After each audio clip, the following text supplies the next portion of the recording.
Oi pessoal, na PUC TV e TV Horizonte começa agora o Revista. De nome indígena Opará ou Pirapitinga, carinhosamente chamado pelos mineiros como Velho Chico, o Rio São Francisco é um dos mais importantes cursos de água do Brasil e da América Latina. O documentário Remeiros do São Francisco, primeiro da trilogia Navegantes do Velho Chico, traz histórias de navegação para destacar a importância do rio no cenário ambiental e também para as cidades no entorno do curso d'água. Para contar mais sobre esse processo de produção do documentário, que durou cerca de 25 anos, eu recebo no estúdio o documentarista Deniston Diamantino. Deniston, muito obrigado pela sua participação aqui com a gente hoje. Eu que agradeço. Deniston, a história de produção desse documentário foi intensa. Conta pra gente um pouco mais sobre isso, né? Quais foram os destaques para poder fazer esse documentário? Bom, eu trabalho com documentários há aproximadamente 30 anos. Na época eu estava produzindo um documentário que se chama O Velho do Rio, um documentário sobre os vapores, sobre o vapor Benjamin Guimarães. E nessa ocasião eu entrevistando uma pessoa, ele me falou do trabalho das barcas, do trabalho dos remeiros, e eu fiquei fascinado com a história. Eu, apesar de ser barranqueiro, de ter nascido na beira de São Francisco, eu mesmo não sabia dessa história, dos remeiros, das barcas, que é uma história muito pouco conhecida, mesmo no Vale do São Francisco, nas cidades do Vale, as mais novas gerações não conhecem muito sobre esse tipo de trabalho. E quando eu soube desse depoimento dessa pessoa, eu fiquei encantado e fascinado com o tema, e a partir daí eu comecei a mesmo estando fazendo outros trabalhos, concomitantemente, documentários sobre outros temas, eu estava sempre pesquisando e buscando alguma coisa sobre os remeiros, viajando para conhecer algum ex-remeiro, alguma pessoa que tinha viajado em barca, e para gravar entrevista, ou pesquisando na bibliografia, ou sobre as cantigas, sobre o trabalho das barcas. Foi um trabalho muito intenso, durou muitos anos, e um trabalho muito importante, muito árduo, mas uma coisa que pouco conhecida hoje em toda a região, muito pouco conhecida a história dos remeiros. O senhor falou aí que o trabalho durou 25 anos, né, ou muitos anos, longos anos de produção. Por que toda essa história, para ser contada por tantos anos assim de produção, de execução desse trabalho? Bom, aí tem várias coisas. O vale é muito grande. Existe uma dificuldade porque as barcas deixaram de navegar por volta na década de 1940. Entre 1940 e 1950 as barcas pararam de navegar. Então as pessoas que tinham trabalhado nessas barcas já eram poucas pessoas, já era uma coisa bem difícil de encontrar. Então foi um trabalho de garimpo, um garimpo de encontrar, às vezes encontrava um ex-remeiro em Bom Jesus da Lapa, outra hora encontrava um ex-remeiro, alguém falava que tinha um ex-remeiro em Sobradinho, na Bahia, ou em Santa Maria da Vitória. E isso foi demandando tempo e pesquisa, e realmente durou muito tempo, mas como eu te disse, era à medida que eu também estava fazendo outros trabalhos, né? E durante todo esse processo, Deniston, quais foram as mudanças marcantes que aconteceram? Né? Porque com certeza houve aí alguns encalços e dificuldades para poder produzir esse documentário. A coisa que mais marcou nesses 30 anos de documentação é que o São Francisco está acabando, entende? Se você pensar que as barcas navegaram nos anos de 1800, no ano de 1900, os vapores navegaram até 1960, 1970, a navegação era muito mais intensa. Hoje, praticamente não existe nenhum rio, a água é muito pouca, o rio assoreado. Então, a transformação maior que eu vejo no rio é essa transformação da navegação e do fim da situação caótica que o São Francisco encontra. Porque para ter navegação tem que ter água, tem que ter uma hidrovia para essas barcas passarem. As barcas de vara, as maiores barcas de vara, elas transportavam 50 toneladas. A barca chamada de Mississippi e a Barcelona, elas carregavam 50 toneladas. É muita carga. As barcas médias transportavam 30 toneladas, 15 toneladas. Então existia um transporte de carga muito forte, e porque existia o rio, e porque não existia estrada, não existia outra opção. Só que hoje, com o passar do tempo, a gente não teve, com o aprimoramento tecnológico da situação, a gente não teve o mesmo crescimento na navegação. Ao contrário, teve uma regressão e a navegação foi acabando, e o rio foi acabando. E o que a gente viu nesses 30 anos foi tanto o fim da navegação quanto uma situação caótica no Rio São Francisco. Para finalizar, resgatando toda essa história aí do Rio e dessa produção do documentário, teve algum caso que te marcou mais, alguma história que te marcou mais nessa produção?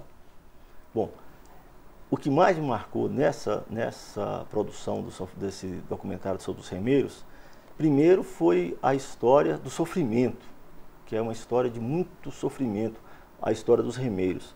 Os remeiros trabalhavam por volta de 3 meses, numa viagem que ia de Juazeiro a Januária e voltavam.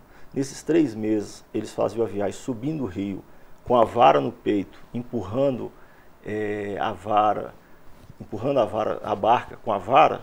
Isso causava ferimentos no peito deles e eles curavam esse ferimento com gordura quente. Derretia o tocinho no fogo, despejava o tocinho, a gordura quente em cima do peito para curar a ferida. Então, essa história da dificuldade daquela época de fazer esse trabalho, isso foi o que mais me marcou, que era um trabalho muito duro, um trabalho muito cruel, numa época muito difícil, e naquela época você ter a condição de navegar, né? E hoje a gente tem uma tecnologia muito mais desenvolvida e a gente ter perdido essa condição de navegabilidade no São Francisco.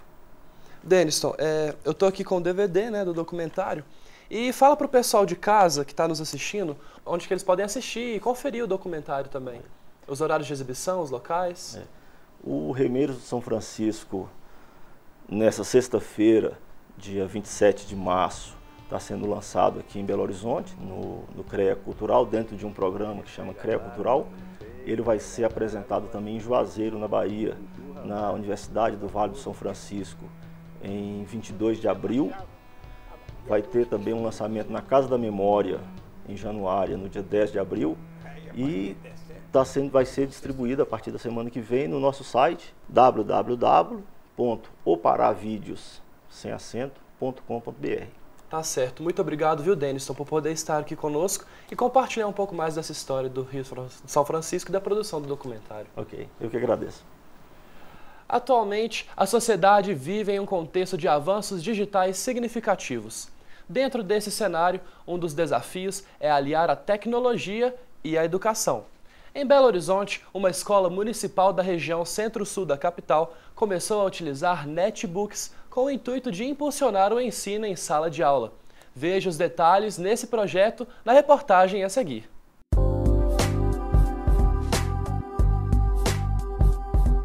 Localizada no aglomerado da Serra, na região sul de Belo Horizonte, esta escola municipal faz parte do projeto Sala de Informática Móvel.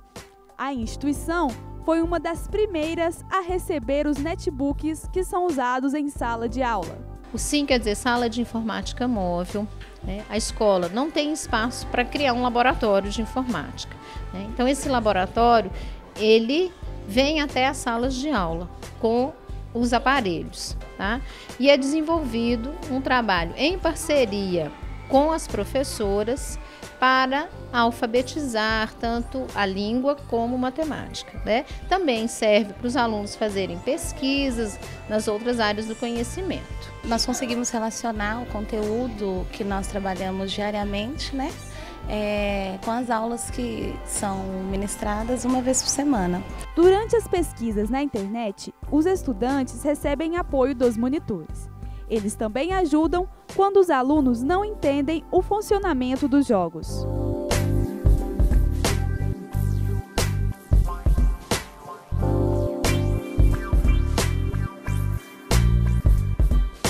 Nós tentamos abordar todas as matérias em si. Só quando há um foco, mais uma matéria que o aluno está com mais dificuldade, a gente aborda mais aquele tema.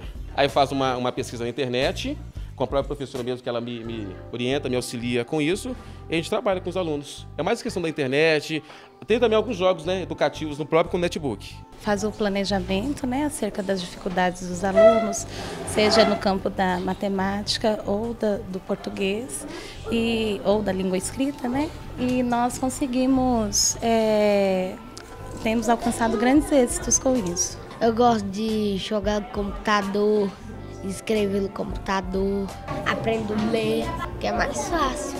A Sala de Informática Móvel trouxe para a escola e para os alunos a possibilidade de ter acesso a atividades que antes não eram realizadas.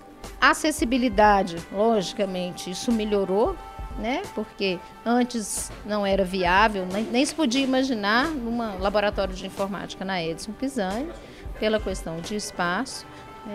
Então, isso impacta positivamente na aprendizagem dos meninos, logicamente impacta na vida social deles. Gosto de tudo que a professora manda fazer, porque é legal, mas eu também gosto de escrever.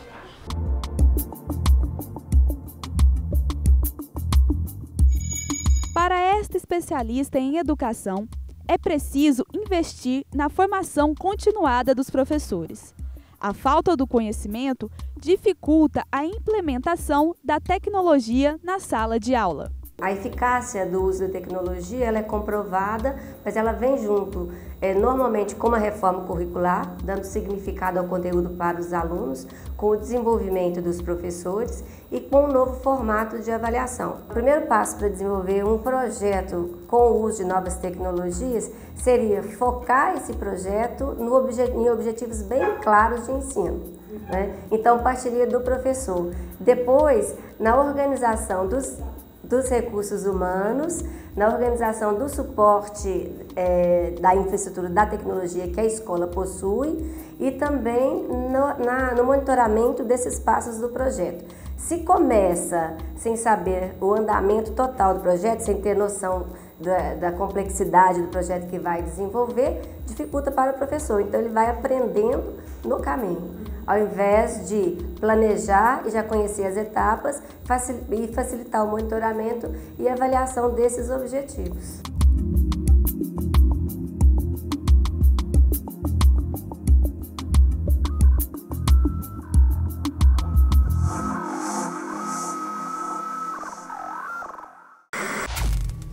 Você aí de casa, tem acompanhado os preços dos ovos de Páscoa neste ano? A nossa equipe foi conferir formas alternativas de produzir esse tipo de chocolate que faz tanto sucesso nessa época do ano. Confira no próximo bloco. Veja também as atrações do 5º Festival de Fotografia em Tiradentes. Tudo isso é daqui a pouco e a gente volta já já.